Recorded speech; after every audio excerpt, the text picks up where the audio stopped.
tô em tudo que é coisa, tá? Ninguém tá por fora. Então, assim, aquela história clássica daquela sua tia que vem comer um bolo na tua casa domingo e diz assim, ah, a escola na minha época era ótima. Era ótima porque era pra 10%, amigo. Se tiver 10 filhos e resolver alimentar um só, ele vai viver que nem um sheik e os outros vão passar fome. Então, isso é o Brasil. Eu fui na África do Sul uma vez, cara, é uma sociedade que 90% das pessoas era... É que na África do Sul, você vai, por exemplo, em Joanesburgo, isso é visível, mas no Brasil também é. Cara, você vai em Joanesburgo e vai no Soweto, que é onde vivia a população negra, que era 90% da população. Esses caras são dois países diferentes a 5 quilômetros. Mas isso tem no Brasil, nas favelas, nas comunidades, é a mesma coisa. Então, assim, você pega toda a riqueza de um país rico, que é a 8ª economia do mundo, e faz política para 30% da população. E olha que loucura isso, Otamir. Aqui vale até os trabalhadores. Porque o nível de riqueza de um trabalhador industrial de São Bernardo do Campo em 80, o padrão de vida de um trabalhador em São Bernardo do Campo nos anos 80, comparado com a outra metade de baixo do Brasil, o cara é rico. É isso aí, eu chamo hoje de CLT Premium. Tem menos CLT Premium do que tinha antes. Por isso que eu tô falando que piorou. Mas é que a gente não pode esquecer, turma, que nos últimos 20 anos a gente passou a incluir 100 milhões de pessoas. Não é brincadeira. Custa caro mesmo, é duro fazer esse troço, não é moleza. Então assim, a escola, aí você tem, você pega 10 filhos assim, ó, só vai estudar um. Aí eu vou te pagar sei lá, um colégio caro aqui da região que eu não sei qual é. Agora você vai pagar pros 10. Então você não vai pagar mais o colégio caro. Então, você tem dilemas orçamentários de gestão, de preparação, que, cara, impactam.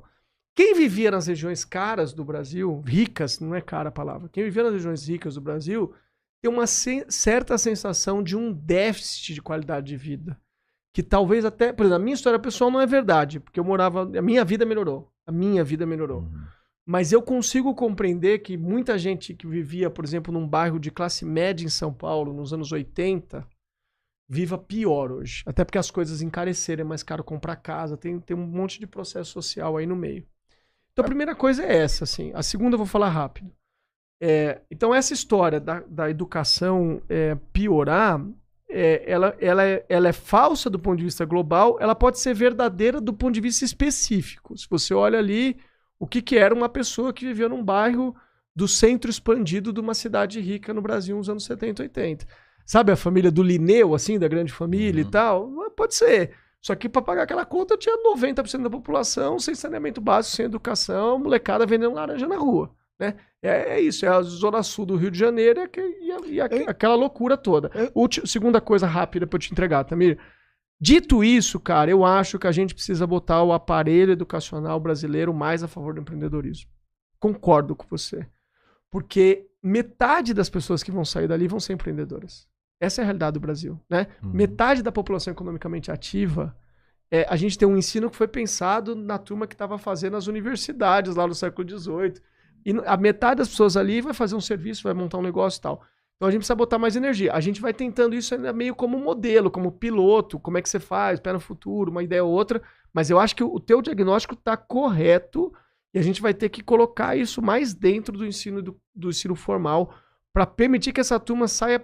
As pessoas são trabalhadoras e talentosas no Brasil, mas elas precisam saber o que fazer, por onde ir e tal. Desculpa, velho. Não, eu concordo com você, assim, que existe um crescimento, um desenvolvimento do Brasil que não foi equidade, né, principalmente por regiões, mas também é inegável que a proporção de indústria no PIB hoje é muito menor do que era há 30 anos atrás, né? E isso tem impacto. A gente mesmo veio de uma região lá de São Paulo que era um polo industrial, inclusive até o presidente Lula nasceu de lá. O presidente Lula é um cara que conseguiu fazer uma mobilidade social, que hoje basicamente é inexistente. É muito difícil uma pessoa que nasceu numa classe social, sei lá, uma classe C, o cara ir para uma B, para uma... Essa mobilidade hoje em dia é muito difícil. E isso tem muito a ver também com a desindustrialização no Brasil, mas é aquilo que a gente está falando desde o começo, porque pela minha percepção, e aí eu não sei as dos ouvintes aqui, também vocês estão na mesa, é que falta um norte. Falta um projeto e conectar esse desenvolvimento do Brasil num projeto. Enfim. Só uma coisa rápida disso. É verdade, você tá certo. É um processo ocidental, não é só nosso, está acontecendo no Ocidente inteiro. Talvez a Alemanha resista um pouco e tal, mas de modo geral está acontecendo no Ocidente inteiro. Mas a gente, por exemplo, nesse mandato, melhorou a participação da indústria no PIB. Voltou a crescer a participação da indústria no PIB, que é uma coisa que não acontecia, sei lá, há muito tempo, né? Porque você teve uma série de políticas, muito investimento, que reconstruíram alguns parques industriais, fortalecer, por exemplo, eu dei o exemplo da indústria naval, indústria automobilística, você tem a reconstrução de alguns polos industriais no Brasil. O crescimento da indústria nesse governo, com dado do ano passado, quer dizer, agora é seguramente mais, é algo como 4% contra menos 2,6% no governo passado. Então, nós estamos falando de um delta aqui de 7% quase. Isso sem fechar o governo. Eu estou pegando dado do fim do ano passado. Então, o problema é que com números a gente consegue brincar também, né, ministro? Se você pegar esse delta nesse curto período de tempo, você chega nesse número de 7.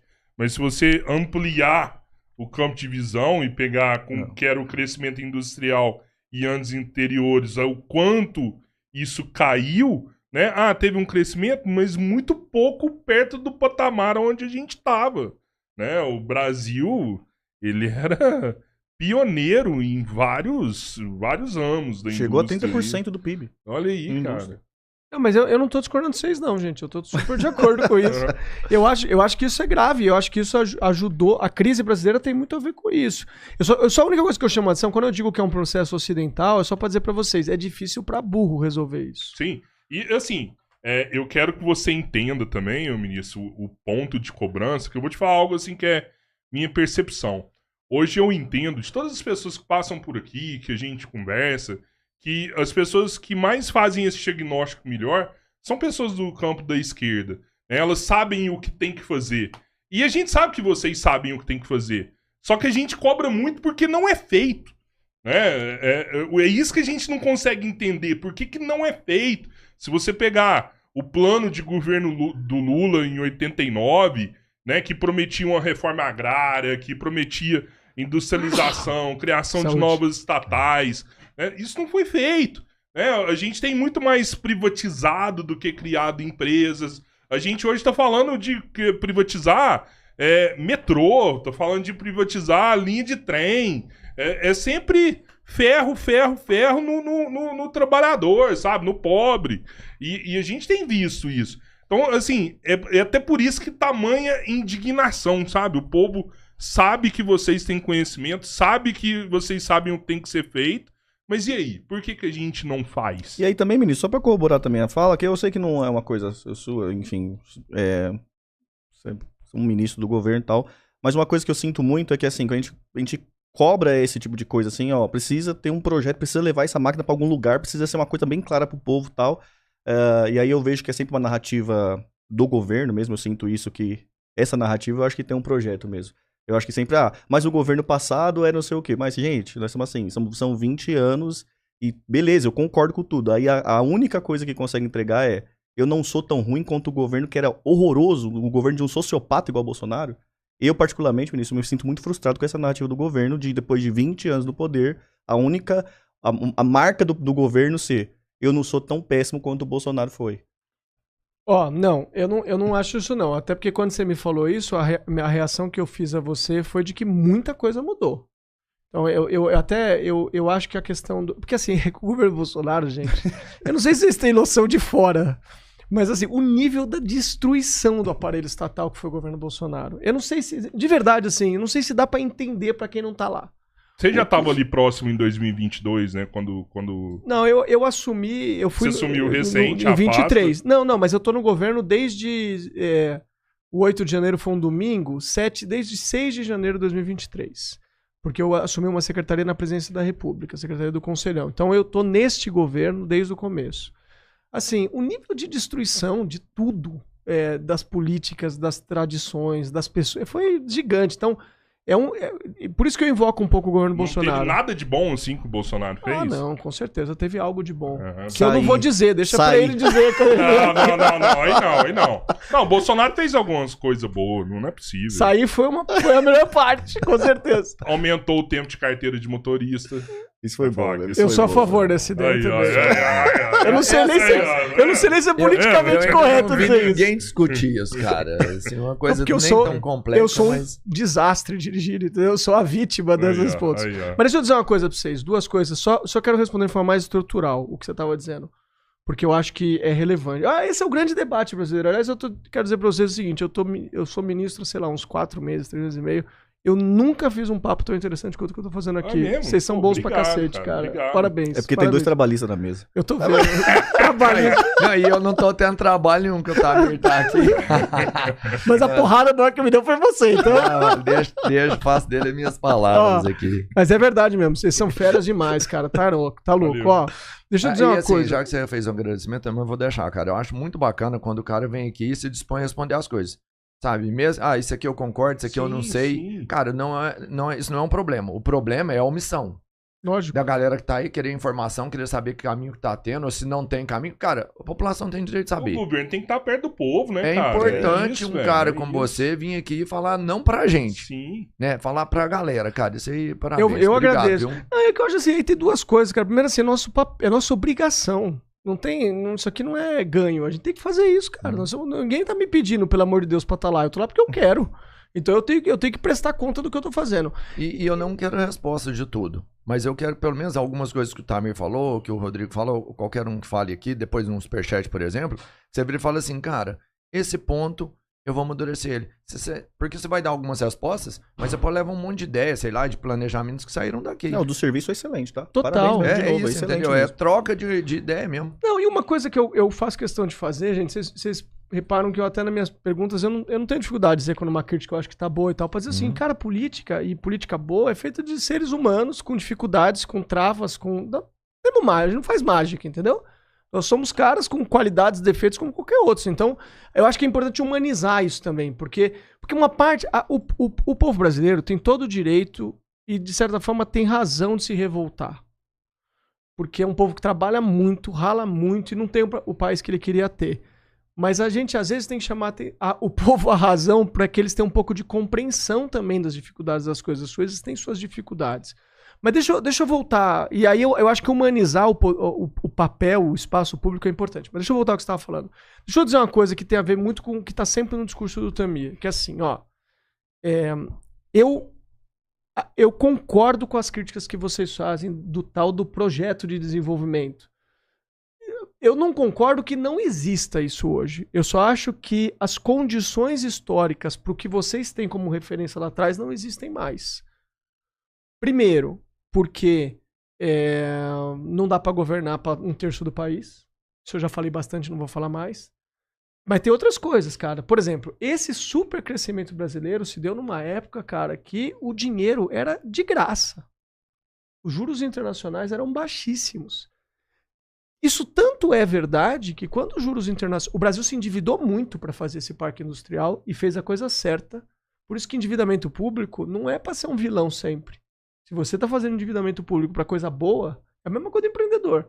Se você está se endividando para trazer um ativo para você que vai te permitir gerar mais renda, é uma super sacada. Se você está se endividando para jogar em bet, para pagar o almoço, você está ferrado. O Brasil se endividou muito no século XX com o padrão de juros internacionais muito baixos por conta do pós-guerra, os Estados Unidos despejando o dólar no mundo inteiro, plano Marshall, plano Colombo. Isso chegou no Brasil. Quando a gente tem as duas crises do petróleo, que os juros internacionais explodem, o Brasil despenca, desmorona, o Brasil desorganiza do ponto de vista fiscal, produtivo e tudo isso. Quer dizer, o Brasil dos anos 80, que ainda é um Brasil desta lógica, é um Brasil em colapso. Então, assim, nós não temos oferta de dinheiro que se tinha no período de 30 a 80, primeira coisa. 2, instituições políticas. Então, o Brasil fez uma série de reformas nos anos 90 em que um pedaço importante da governança do processo de política econômica foi ou para o mundo privado ou para as agências de regulação. Quem que escolhe a agência de regulação hoje? O presidente da República tem um pedaço desse troço. O resto é Senado. Você tem um processo de governança... Curiosamente, esse processo de grande crescimento brasileiro se deu basicamente em 2 ditaduras. Então você tem um processo de governança política hoje que é muito mais complexo. Então, eu estou seguro que o presidente Lula não chega lá e faz o que ele quer. Até porque ele é um democrata, ele acredita nessas instituições jurídicas. Eu sei porque convivo com ele. Então, assim, é negociação, carência absurda de recursos. Você comparar a capacidade de investimento do Brasil nos anos 60, 70, 80 com a nossa capacidade, é uma piada o que a gente tem de capacidade de investimento hoje. Uma piada. O que bancos como o BNDES tinham de disponibilidade de recursos nos anos 60, 70, o que tinha disponibilidade de recurso orçamentário, que é a mesma coisa dos chineses. Eles lá, enfim, tem uma tolerância ao endividamento. Aqui, aumenta 3% o endividamento porque você está reconstruindo Bolsa Família e impeachment. É caos político. Então, eu tenho esperança de que a gente volte a uma condição melhor. Que a presidência da República, aí estou fazendo uma fala muito pessoal, assim, que a presidência da República volte a ter mais capacidade de ação, porque uma parte dos poderes presidenciais foram usurpados, foram transmitidos nesses governos ditos liberais para o parlamento, aí um pouco para o judiciário, para uma série de transformações. Mas como que recupera isso sendo legalista que você está falando aí? Então, isso já é assim, né? Isso não vai mudar no próximo mandato dele. Eu acho que assim, cara, a minha impressão, aí eu tô fazendo um comentário totalmente fora da minha pasta. Sim, assim, sim, particular. Eu acho que nós estamos chegando num nível, cara, de... não é mais sustentável esse modelo, entendeu?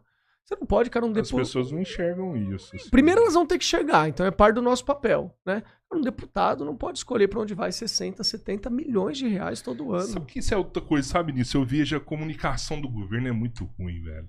Eu falei mais cedo, ele falou que a minha não. sogra me mandou um WhatsApp essa noite, cara. Eu abri o WhatsApp. Cara do céu, velho. É inacreditável, Pô, eu posso já fazer uma frase de efeito em cima disso? Isso aí que comenta, cara. Desculpa. Não tem governo ruim que comunicação resolva. Mas... Mano, não tem, cara. Não tem, mas mesmo cara, assim, mas é muito ruim. Comunicação cara. não faz milagre. Não, eu entendo, você tem razão. Né? Mas às vezes tem coisas que não são culpa do governo. Né? E não é desse jeito, e pelo menos isso o governo tinha que comunicar, velho. Minha sogra faz parte de um grupo enorme aí de bolsonaristas. Ela mandou um WhatsApp essa noite.